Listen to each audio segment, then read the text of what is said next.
Hello, and welcome to AI Curious. My name is Jeff Wilser. I'm a journalist, I'm a human, and I am curious about AI. And when I say I'm curious about AI, in some contexts, what I really mean is I am terrified about AI. And frankly, I'm less worried about the small chance of AI robots wiping out humanity and more concerned about stuff like AI-fueled disinformation, deepfakes, in a world where we can no longer tell what is true. That world is coming very, very soon. In some ways, we're already dipping our toes in the water. And in a very fun, very happy coincidence, this is also happening right around the time of a presidential election. Now, I am confident that as the election heats up, we'll be seeing more and more about how AI is impacting things. And when I say impact things, that's really a euphemism for making an already wretched, disgusting situation even worse. Like we're going out of the frying pan and into the ninth circle of hell. So that begs the question, just how might AI impact the election? What are the risks we should be on guard for? And what can we do to protect and inoculate ourselves and our media ecosystem, and for that matter, the world? For all of this, I turn to someone who is easily one of the most respected and important and influential election experts in the US. That is David Becker, the founder and executive director of the non-partisan, nonprofit, the Center for Election Innovation and Research, where he works with election officials around the country to ensure secure elections. David is also the election law expert at CBS, where he's a regular on news shows like Face the Nation, and his name pops up as a credible source at places like the New York Times and the Washington Post whenever there are stories on election integrity, and obviously there have been a lot of stories on election integrity. David is also the co-author of the book, The Big Truth, Upholding Democracy in the Age of the Big Lie. And David has an extra bit of credibility in my eyes personally. I actually spoke to David several years ago, just as the 2020 election was heating up, for an article I was writing about election integrity risks. And in this article, kind of my conceit was to go through kind of every bucket of possible systems going wrong, right? Whether it's, could the machines be hacked? Could the ballots somehow be misplaced? Looking at the chain of operational actions where there could be kind of soft spots in the system and how could that be exploited, just to get a sense of how secure or not secure are things. And David kind of gamely played along. And at each step, he noted where things could possibly go wrong, right? These are all small chances, but he outlines where there potentially could be risks. But his main takeaway, I'll never forget this, his main takeaway was the biggest risk in the 2020 election was that there could be a loss in credibility, a drop in confidence because bad actors could somehow poison the well in the public discourse. He said this, mind you, in early 2020, about a year before the events of January 6, 2021. In short, David was prescient. He called it exactly right. He was a year ahead of what actually happened. So, in short, he knows what he's talking about. There is literally no one I trust more on the planet about election integrity, election security, and election risk than David Becker. And as he says in our conversation, yes, AI is very much on his mind. It's very much on election officials' minds. It is a hot topic right now in all the election official circles. And spoiler alert, there are no great answers. But while there's no silver bullet, there are things we can do and think about to safeguard both the systems and ourselves. And David walks through a lot of those possible solutions. And I found it enormously useful for me.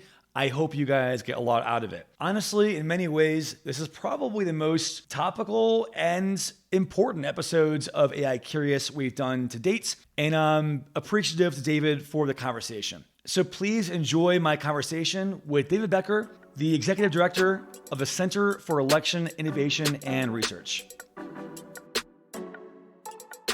David, welcome to the pod. Hey, thanks, Jeff. Great to be with you.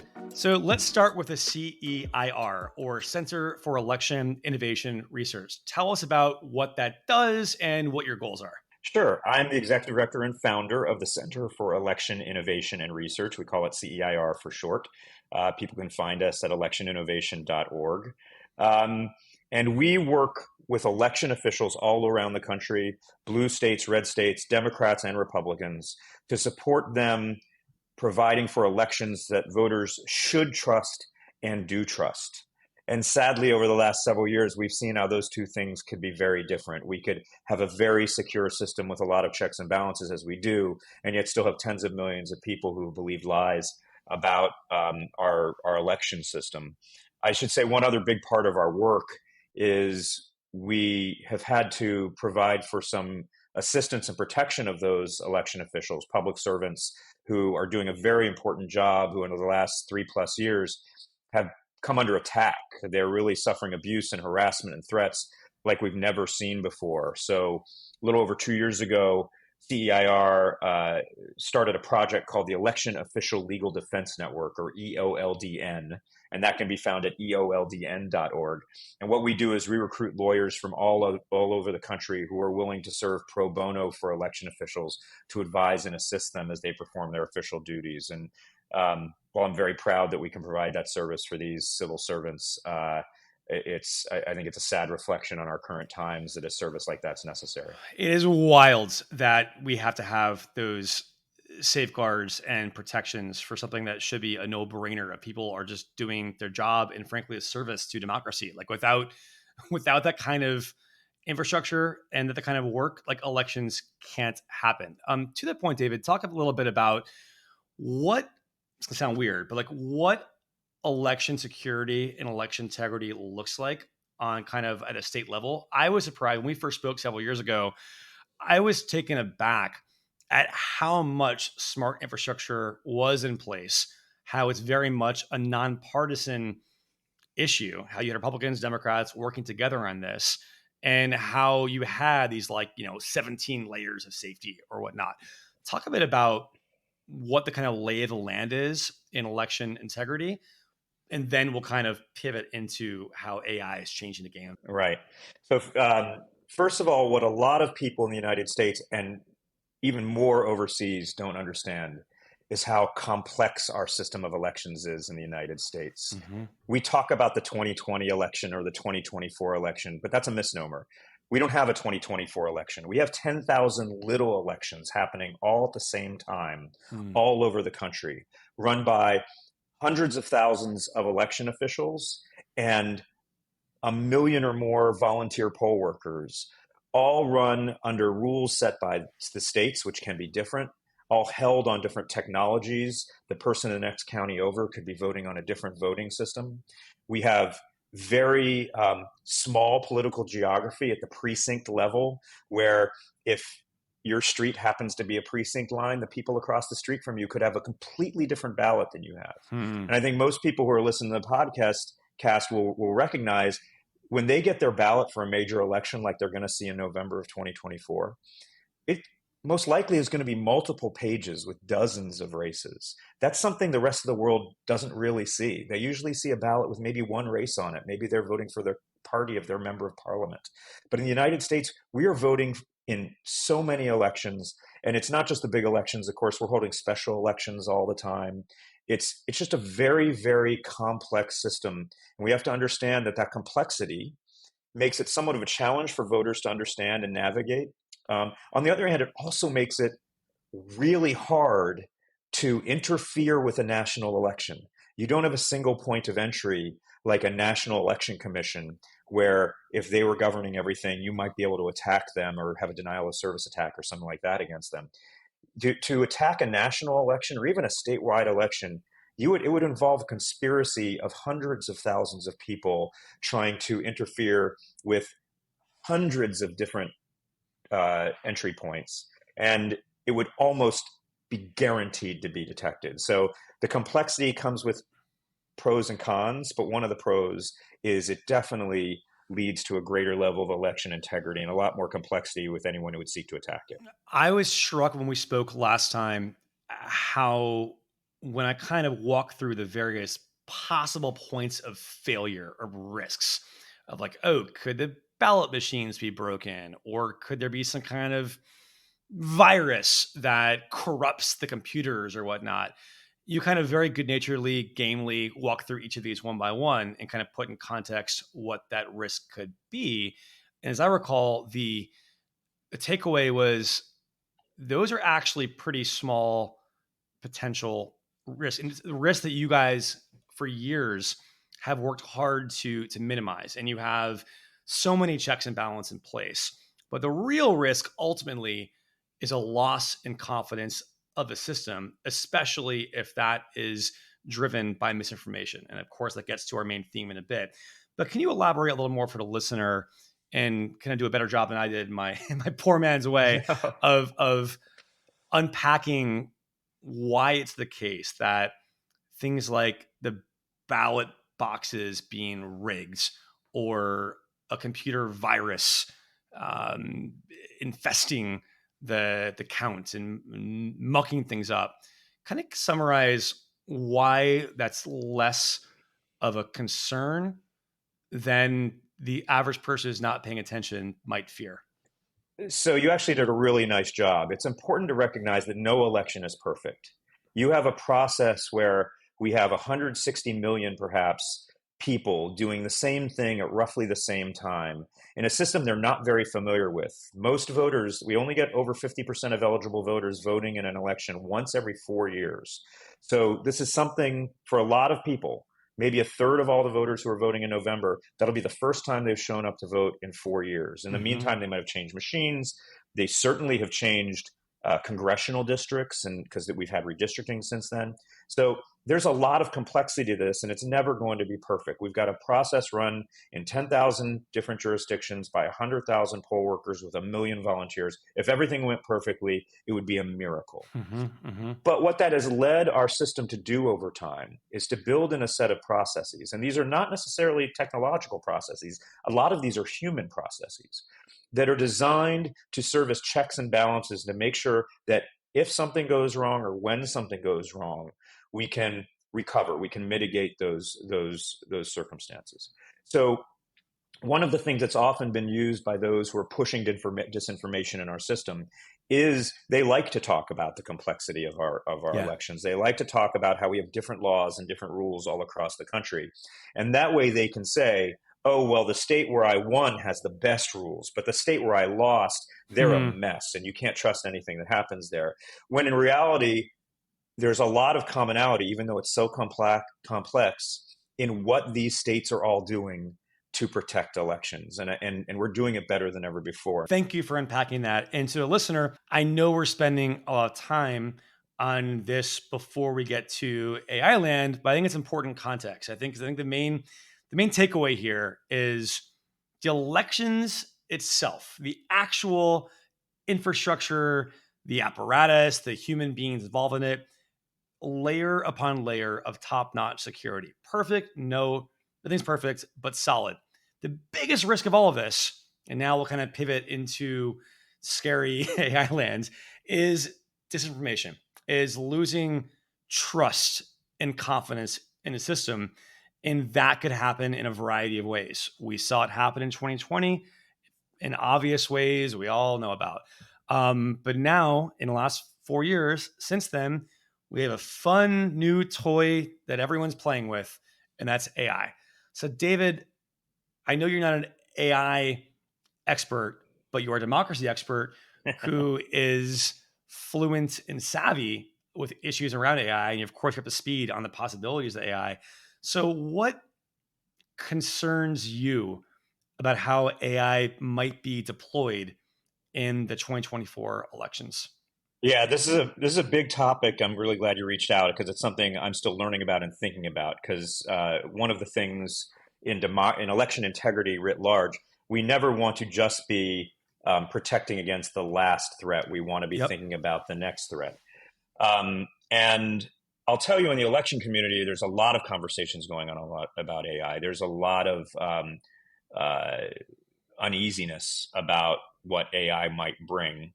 And there seems to be kind of a dichotomy between some who think AI is not that big a deal. It's not really fundamentally going to change things. There's nothing to see here. Let's all calm down. Wow. And then I'm and then surprised by that reaction, but I'll tell you why that is, though, because there are elements of that in what I'm going to say, although okay. that's not where I am. Then there are the other people who think AI is going to bring the house down. The sky is falling. We're all doomed. Mm-hmm. Nothing we can do about it. And I do think it's somewhere in the middle of those Mm-hmm. two things. And I've talked to a lot of people who are AI experts and who work in the tech space. Um, I think, from my perspective, and this is kind of, we can get down to the weeds later, but this is very Yep. kind of 30,000 foot level. Um, it's not that I'm not concerned about what AI's capabilities are. I think AI's capabilities um, could be very profound in the election space, and we should get into that a little more. It's more, and this is not a cheery thought, it's more that we're already dealing with such an awful disinformation environment. And the question is, what is the delta between what we're seeing now and what AI's capabilities are? And is that a great big change, a sea change, or is it more a scale and scope change?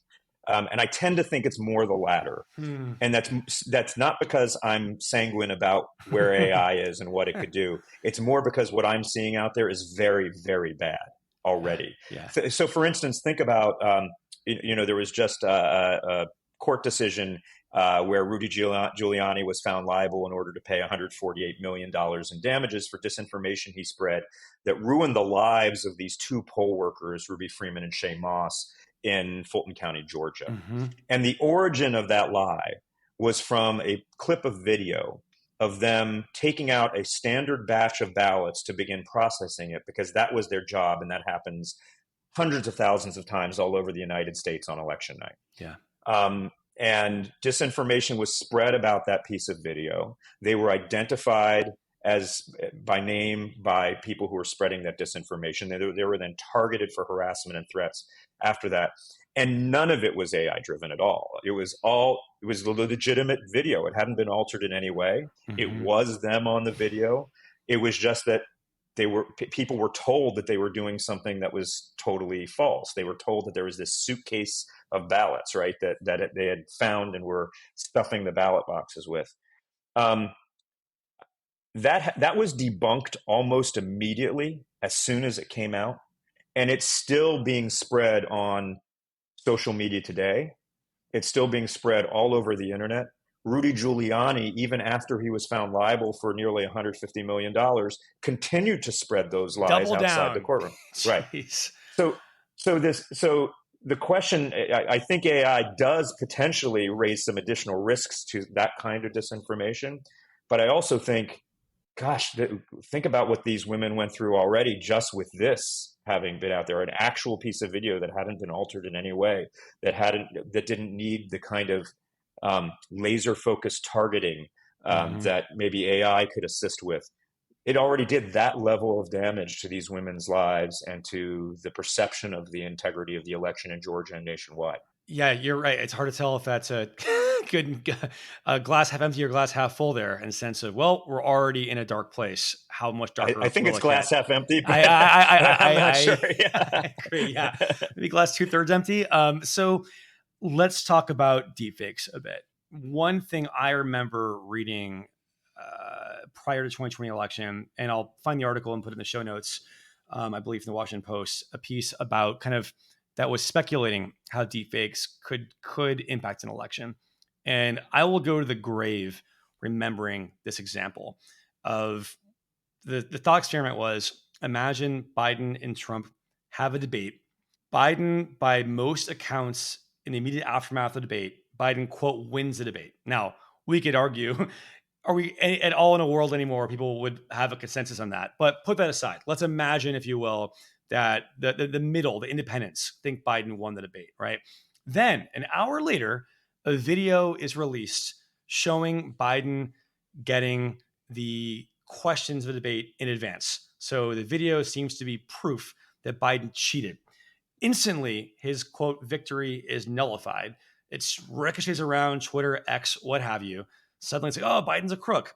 And then the next day, it comes out that that video was deepfake. It was completely made up. Biden was not a crook. He did not get the answers in advance, but the damage has been done. No Yeah. matter, it's like it's you can't unring that bell. At the very least, it will be, well, it's a wash. The debate, it goes from being a quote Biden victory to, well, who knows what to think, right? It's hard to even tell what happens, or potentially it goes to being a Biden looks slimy and compromised somehow. And he did nothing wrong. And obviously, it could be reversed. It could be Trump could be the victim of this too. It's not a political. It's not a left or right thing. It could cut either way. That scenario I find chilling, and frankly, I am really surprised that no one has yet, that I'm aware of, weaponized something like that. And I'm guessing slash worried that as tools, deepfakes are much easier to make now than they were 4 years ago. Anyone with a bit of industry and gumption can use this dark sorcery to make someone look very bad and to taint the waters. It's a long, chilling, winded way of asking, how are you thinking about deepfakes and how that could change the game of this cycle? So I want to talk about a couple of themes when we're talking about disinformation and AI as we discuss it. I think first of all, I'd want to separate out disinformation, AI generated or not, that relates to campaign activity versus disinformation that relates to the election process. By the way, both are important. I'm happy to talk about both, but I think they're different. Yes. There's one thing about, a piece of disinformation that makes it appear as if, a candidate is not well or hasn't performed well, and another piece of disinformation that says Republicans vote on Wednesday, Democrats vote on Tuesday. Those are two very different things, right? Right.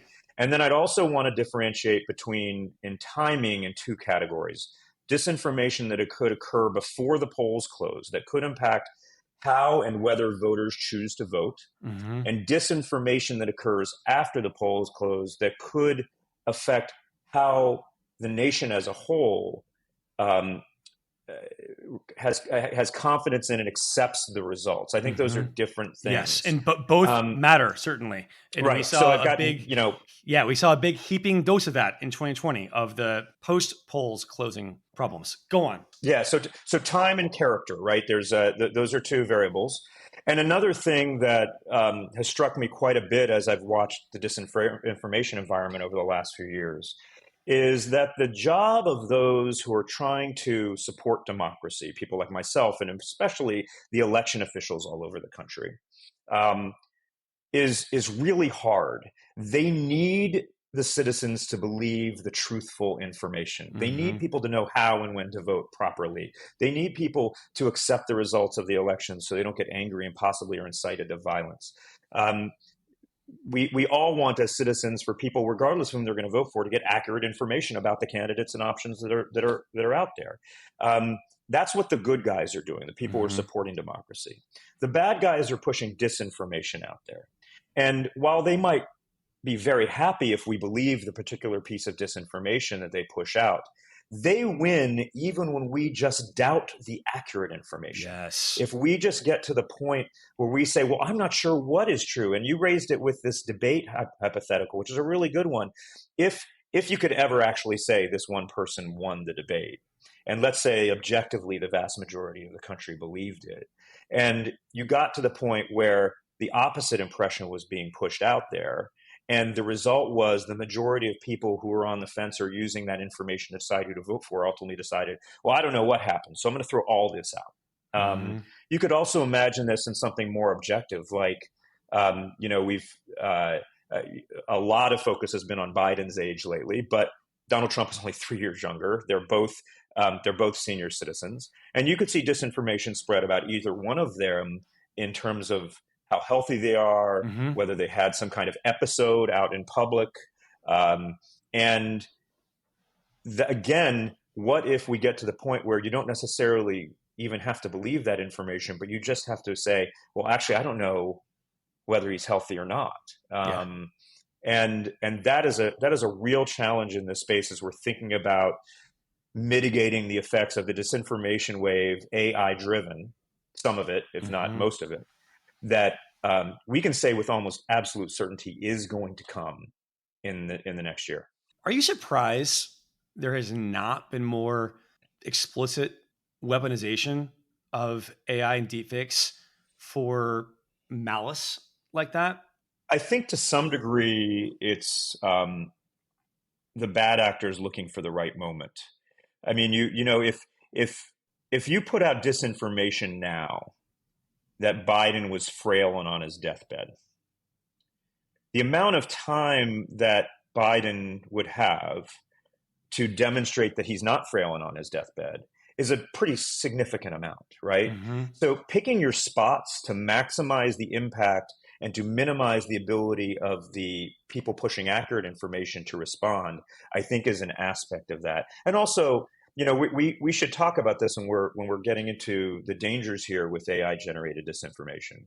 Is there are, although we're talking about the kind of lessening the barriers to entry, that individuals can do a lot more than they once did from their parents' basement, right? But there are very powerful anti-democratic national actors on this stage.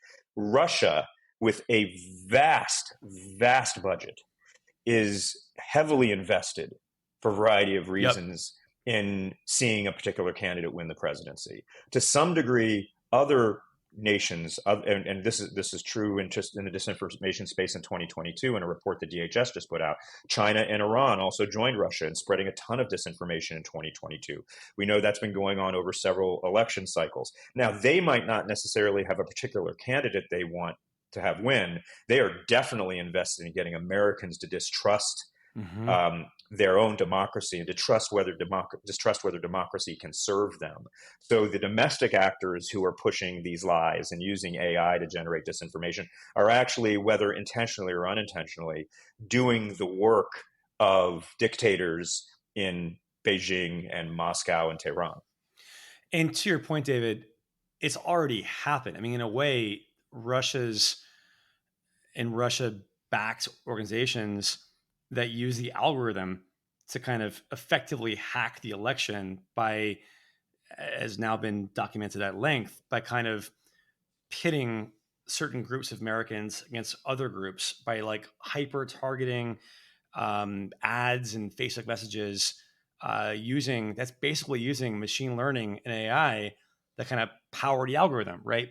Generative AI, Gen AI deepfakes, it's kind of a sexier, easier to visualize application of AI gone sideways, but AI has already been leveraged and Yeah, to do this, and will. My guess is continue to. And you're right, as you paint this picture of Russia, China, Iran, they have motivations. There's evidence of past behavior. It's be naive to think they would not be using the latest and greatest tech to create mischief going forward. I can tell you, and I hope we haven't been derailed from your trying to keep us on deepfakes for No, too no, no, much no, here. no. This is great. I mean, But great slash but horrible. But go on. Yes. yeah, I've talked to people very prominent in the cybersecurity space, and I don't know anybody who doesn't predict that we're going to see the most intensive disinformation operation conducted by Russia and China and Iran and maybe North Korea and perhaps others that we've ever seen, even compared to 2020 and 2016. Mm-hmm. And some of it might be that the capabilities of AI give them the ability to scale this up. And AI does provide for some enhanced capabilities, both in the generation of content, the deep Mm-hmm. fakes, which is a good example of that, and in the targeting of that content to susceptible consumers. But as you point out, both of those things have already gone on. They've been a little less sophisticated, but they've been highly effective. And again, that gets back to my original point, which is, and I don't have an answer for this. I don't know how large the delta is between what the capabilities were in 2020 and what the capabilities might be utilizing AI now. I know it's greater. Um, and I expect that we'll see on the campaign space, whether it is, you can imagine videos, deepfakes, being pushed out to the electorate on election day itself that would cause people to perhaps change their behavior in some way. And again, I want to go back to a point I said before. Elections are very complex, and most Americans do not vote more than once every 4 years. Mm-hmm. So you're talking about people who are already on the fence about voting. Mm-hmm. Tens and tens of millions of people. A lot of people are wondering, they're doing that behavioral economics, subconscious weighing of benefits and cost. And they are saying, geez, it's worth for me to co-cast one ballot. And it's often, I think, we sometimes focus on, sometimes there are elections decided by one ballot, but that's very, very rare. That's not the reason people should go vote. I mean, it's about investing in our democracy and being part of it's a national holiday, it's our civic religion. Yeah. But, you can imagine how pieces of disinformation, particularly sophisticated pieces of disinformation generated by AI, could impact the voters who are not well versed in the process, who maybe haven't even thought about the candidates until about a week before, which is not what I do, but is what a majority of people in the United States do. Sure. If someone's kind of on the fence of voting or not, it's easy to imagine some kind of information that pushes them over the edge. It's either not vote or. So just to get down into numbers, I'm sure you've told your listeners there'd be no math, but I'll get to it in a little bit here. Turnout in 2022 was about 46% of eligible voters. Turnout in 2020 was 67% of eligible voters. So that means turnout in 2020 was about 50% higher, a little bit less than 2022. That's tens and tens of millions of people.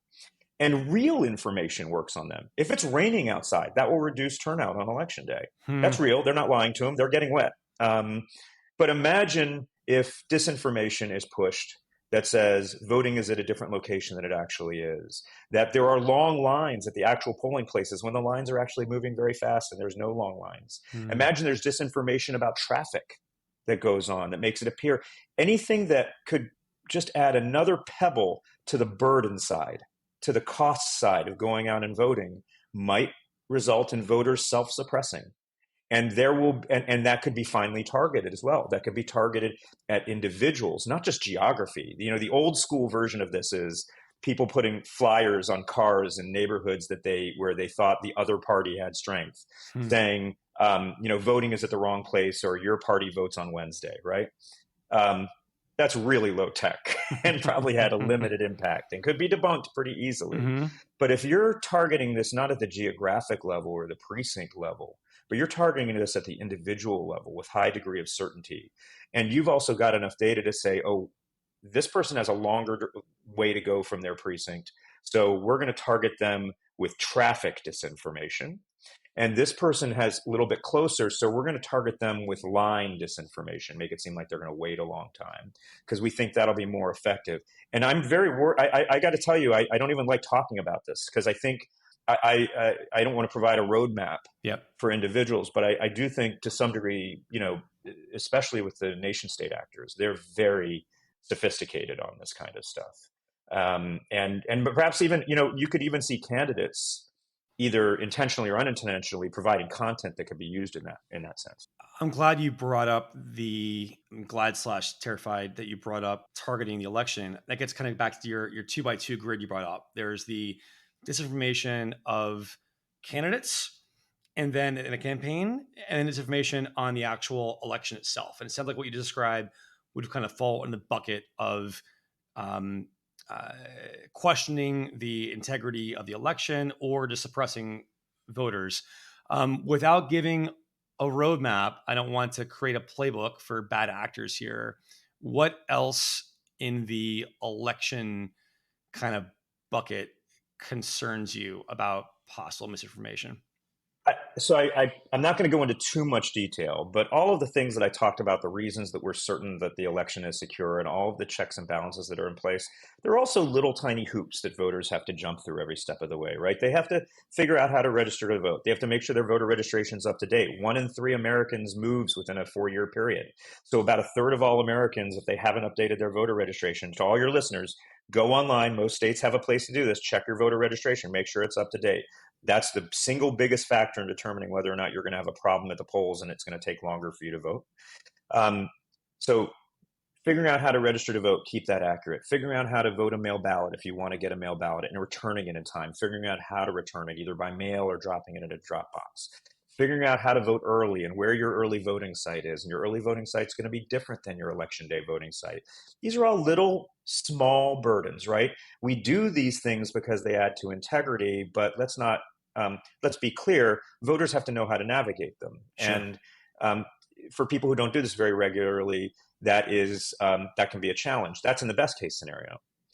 Now, add in disinformation that could attack any voter's mindset on any one of those things, which could vastly increase the burden for that voter without them even realizing it. And how that could affect voting behavior. Again, I would say the difference between campaign and election is one is focused on who you vote for, and the other is focused on whether you vote at all. Mm-hmm. And so both of them are going to be important, obviously. And back to that 2x2 grid you created, which I love. We've mostly been speaking so far about disinformation before election day or perhaps on the day itself. But as you mentioned, there's also the ballots are all cast, but the election, it's over, but it's kind of not over because there is the where it fits in our consciousness. How much confidence do we have in the results? What are we saw 4 years ago, it resulted in a freaking insurrection, right? It's hard to get more dramatic consequence from election misinformation. So given that preamble, what troubles you about AI poisoning the waters in the post-election phase? Yeah, so after the polls close, the issue of who you vote for and whether you vote at all doesn't become relevant. It's completely irrelevant at that point because you couldn't vote even if you wanted to, and you can't change your vote even if you thought you should have. So then the focus becomes pretty singularly, do you trust the outcome? And it's even more important, if I can put it in these terms, those of us who've worked in elections for a long time, if you ask us, what is the purpose of an election? The purpose of an election is to convince the loser and the supporters of the loser that they lost. You never need to convince the winner that they won. There were some there were some election deniers running for office in states like Arizona, for instance, and during the primary, there were close primaries, they were spreading a lot of disinformation about the process. And then over time, as the final ballots got counted, they overtook and won those races, and all of a sudden they shut up. Right? It wasn't because the process didn't change. It changed in between. It was because they were the winner at that point. And now it's the loser that needs to be convinced. And so we need a process that does that. And elections are really complicated. You talked a little bit about, at the very beginning, we talked a little bit about how there's all these moving pieces and everything else in elections. I do this for a living. I do this all day long. I understand a lot of those moving pieces, but 99.9% of Americans don't and shouldn't. It's a lot of stuff that goes into this, and there's certainly not to be blamed for that. But to understand all of those things is hard. And the people who would deny an election after they lost leverage that. They know everyone doesn't know all of these things that go into elections.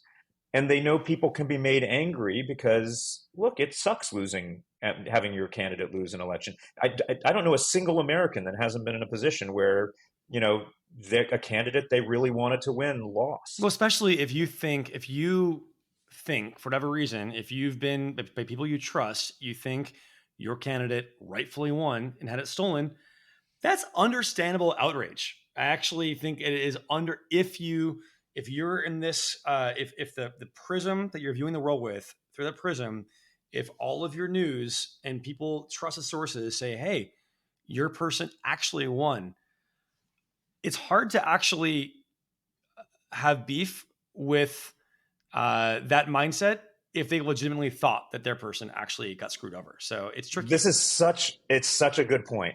The 74 million people voted for the losing presidential candidate in the last election. Mm-hmm. Not all of them, or even most of them, are insurrectionists. Mm-hmm. The vast majority, almost all of them, are good Americans who preferred a different candidate. Yep. And it's okay to think, if you voted for the winning candidate, it's okay to think that they're wrong, but that doesn't make them bad Americans. It doesn't make them criminals. They're our fellow citizens. They have different opinions. It's one of the great things about our country. Absolutely. And yet, and I think this is important, because when we're talking about AI and disinformation, we often focus on the technical capabilities and the platforms on which they'll spread and the technology and how it's developed. I focus a lot of my work on the targets of that disinformation, and the target is our minds and the people who are sincerely disappointed in the outcome of an election. These 74 million people, I have nothing but empathy for. They find themselves targeted for disinformation, probably more and more likely to be AI generated. Yeah, that is designed to keep them deluded about some of the actual facts, angry, and perhaps just as important, especially for the domestic actors, donating, because people are making money off of this. They're monetizing the sincere disappointment of those who supported the loser. It's a tragedy. They are fleecing their own flock. They're not targeting people who voted for the winning candidate because they're happy. I mean, they got the outcome they wanted. They're targeting supporters of the loser, and those people have generated tens, perhaps hundreds of millions, perhaps even billions of dollars for grifters. So at the beginning and end of any disinformation, AI generated or not, is a human being who wanted to create an outcome, and the human being target who is the person targeted for that outcome. And in that way, AI is a tool, right, to delude these. That's a great folks. point. And I'm going to get possibly over my skis here, but I think it's worth pointing out, in the interest of being nonpartisan here, to your point, it's very possible in 2024, if the election flips the other way, right? Right now, we've seen the polls. We know it's virtually a coin flip, according to many polls right now. Let's say Biden loses, legit loses. It's very possible, possibly probable at this point, that same kind of disinformation campaign might be waged against the left. I would say it's it's a near certainty. Again, remember what I said. I mean, Russia might have a particular candidate it wants to win. They're always going to gain. They're always going to benefit when we are divided as a nation, though. Mm-hmm. And China and North Korea and Iran, they just want to see us divided and paralyzed by that division. So this is not a Republican problem. And this is not even something that has solely been a Republican problem up until this point. I see it amongst Democrats all the time as well. It is not 50-50 right now. A lot more of it is focused on the Republican side. But that just happens to be because Republicans lost the 2020 election, right? It's not that Republicans are more susceptible and Democrats less susceptible. Absolutely not true. And I think a lot of how we approach the next election requires us to have self-knowledge about how we are targets and we are susceptible, and have humility about that. Every one of us, myself, has read something on social media that just completely satisfies my confirmation bias. Sure. That validates all of my pre-existing opinions, makes me feel a little bit of outrage at someone on another side. And I have that moment that now I'm trying to inoculate myself against, and hopefully inoculate others against, where I'm making a decision on whether or not to share and push this out to my own networks as a validator of that information. Because the disinformation has two streams, right? It's the first stream, but then the secondary streams, where there are human beings actually validating and spreading it, is perhaps even more dangerous. And so, I think one of the key things we're going to need to do, it's really easy to say people I don't agree with should change their behavior and do something different. That's easy. And it might even be true. But one thing we all have control over is our own behavior. Mm-hmm. And we need to inoculate ourselves to the degree we can against the intended goals of those who would spread AI-generated, or any other disinformation, and then share those same tools with others. That's a great segue. I was just going to ask you, what else can we as individuals do to protect ourselves against disinformation, to remain curious, and to not shut everything down? Because I think it's one thing you touched upon earlier was if the bad guys get us to not trust everything, that's almost just as bad, right? So even if we're Right. like, okay, well, that's deep fake, that's a deep fake, that's a deep fake, fuck it, I don't know what's true at all. Like that's its own kind of dark dystopia. So how do we guard against that, like excessive skepticism as well, right? And then as a society, what are some safeguards that we can put into place? What hardening needs to happen? Is there regulation? What do you, if you could wave a Right. magic wand, what do you want to see? But let's start with individuals. What can listeners But do? What can I do? Yeah, well, and before we do that, I want to get even a little more dystopian. So please. anyone listening to this, pour yourself a glass of whatever, because that's where we're going. But um, the social media landscape is a lot more dysfunctional now than it was in 2020. Yeah. I think largely due to Twitter. I mean, a lot of heavy news consumers, and I still do this to some degree, get their news from Twitter, although I try to have a diverse Twitter feed. And Twitter is, I don't think there's any other way to say it, is just immensely broken right now in terms of being a trusted pipeline for news and information that people can then go verify off on themselves. So, so that's where we are. Individuals, I mentioned, start from a position of skepticism, but don't go all the way down the point of denial of everything. There is objective truth. It's just if you see something, and particularly something that validates your pre-existing opinion, pause. That's all. You shouldn't distrust it. Pause. Maybe confirm it through other sources. There are trusted news sources out there. This is why all of our foreign adversaries try to portray the news media as the enemy. But there are trusted news media sources out there, and some of them might be slightly left-leaning in perception or slightly right-leaning in perception, but largely they can be trusted. And you can go out and cite sources and find other information, particularly if it's something that triggers something in you, right? I mean, this is really important. Don't share unless you've confirmed something. Contextualize it. I think that's really important. One of the good things Twitter did, I think before Elon Musk took it over, was there's a little pop-up box that when you shared something without reading it, it would ask, do you want to read the article first? Those kinds of things are good. So exercise good information hygiene on your own part and kind of spread the word about this to everybody else. I mean, if we had, we should be sharing good information, and it can be information, especially in the campaign context, that has an edge to it. I mean, there's good reasons that people might have for disliking either of the presidential candidates, but make sure it's fact-based. Make sure there's that it's been confirmed through some way. This is really hard, by the way. I mean, we're going to be ingesting information through the fire hose, and to have that level of discipline is really, really difficult. I'd say also diversify your sources of news. Great one. This is something I did after 2016. Don't just go on one site. And if you are on one site, don't just follow your site's news sources. Know which sources are propaganda sites. There are more propaganda sites than ever, and they portray themselves as real news sites. Know which ones those are. Even if they agree with you, they're not going to be the best place to rely upon information. I think, engage in more, God, this is going to sound so Luddite, but engage in more real person-to-person interaction. Love that. Yes. And talk. One of the things that is true, we tend to be not just virtually siloed, but physically siloed amongst people who are like-minded. If you meet people, if you can, go out and find people that might be a little different than you. And if you meet them, don't be repulsed or push them away. If you're a Biden voter, you'll find most Trump voters are really nice people who have legitimate concerns and who you're going to disagree with on a lot of things. And they might even be wrong, but a conversation might go a long way. I mean, we are not enemies.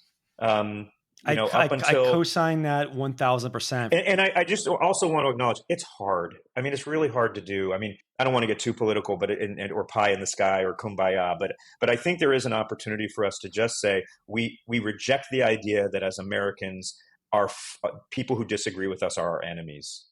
They are our neighbors. So this is that's really from the perspective of an individual. I'd say a couple of other things that are really important that are much simpler. Yeah. Volunteer to be a poll worker. Anyone listening to this, find your county election office. It's pretty easy to do. I love that. Volunteer to be a poll worker. One of the best ways to understand how many checks and balances there are in the system is to do this incredible civil service. It's not easy. You're going to get up very early in the morning on election day, and you're going to go home a couple hours after the polls close. But you're going to see everything from the inside, and you're going to meet all your neighbors, and even the ones you politically disagree with, and you're going to become an evangelist for the process, because the process is deep. Poll workers have to go through hours and hours of training. That's because of this process that secures the integrity of the system and all of the procedures that are in place. It's a wonderful thing. And most people do it once. They become regular or lifelong poll workers because they love it so much. David, I'm committing to you right now. I am going to volunteer for this. I'm committing to listeners to hold myself accountable. I am telling the podcast I will be doing this. So I'll drop a link in the show notes, David. Is there, what's the best way to actually do that? Is it kind of Google where you are and how do I be a poll worker? In general, so this goes back to the decentralization of our elections, right? There's not one big site. I would say one good first site to go to is vote.gov. It is run by the federal government. It is not a centralized place, but what it does has drop-down menus for each state. You can usually find at least state-based information, and a lot of the states will consolidate the ability to volunteer to be a poll worker. But when in doubt, the most important source for any of your voting information for any of your viewers is going to be your county or local. There are some places that run it on the municipal level, election official. So, states like Florida, California, and the majority of states, it's done on the county level. And if you know the county you're in, and if you don't, you can Google it. And amazing. I know a lot of counties, but I know a lot of people don't expect to know all the counties that they're in. You can easily find that. And then just searching for your county's election office should be really easy. And I'll bet it's on their homepage. So we should not trust the AI. An AI bot says, hey, to go to the voting poll, or unless there are now AI bots that are being built by these election organizations. And I can see this is a whole nother thing, and we're running out of time. So there is a lot of discussion about whether the AI bots are going to be delivering accurate information, and there was just a study that was released just in the last few days that a lot of the information currently delivered by AI bots is not accurate. So I probably wouldn't advise that. But if you do, just verify it on the county election website if you can. The official county, I know this is going back, 2 years, which might seem like an eternity, but that's always going to be the best place. So volunteer to be a poll worker. And the second thing really quickly, and this is the simplest, vote. We don't often think about this, but again, even the highest turnout American election we've ever had in history, 2020, 1/3 of all eligible voters didn't show up. In most presidential elections, about 40% of eligible voters don't show up. Every ballot is good for democracy for a variety of reasons, but there's an additional point that I'd like to raise, which is every ballot is a data point. It's a data point about integrity. The more ballots that are cast, the more people that try to vote, the more likely we will find a problem in the system. It's a great point. And if you're voting, I really encourage you to vote early if at all possible, because early voting is not only a data point, it's an early warning system. If there was a problem, it would be discovered well before days, maybe weeks before the polls close. So that's what you should do as an individual. I vote early in person. Voting by mail is fine if that's the way you prefer to vote. And if you like voting on election day in person and enjoy kind of the civic celebration that is there, continue to do that. Don't take, any of those are secure. Any of those are convenient. It's an individual choice, but just make sure you go vote. Love it. David, as we wrap up here, let's pivot briefly to what we could do as a society to mitigate AI risk, whether through regulation, additional safeguards. What are solutions that you and the CEIR are thinking about? What kind of changes do you want to see?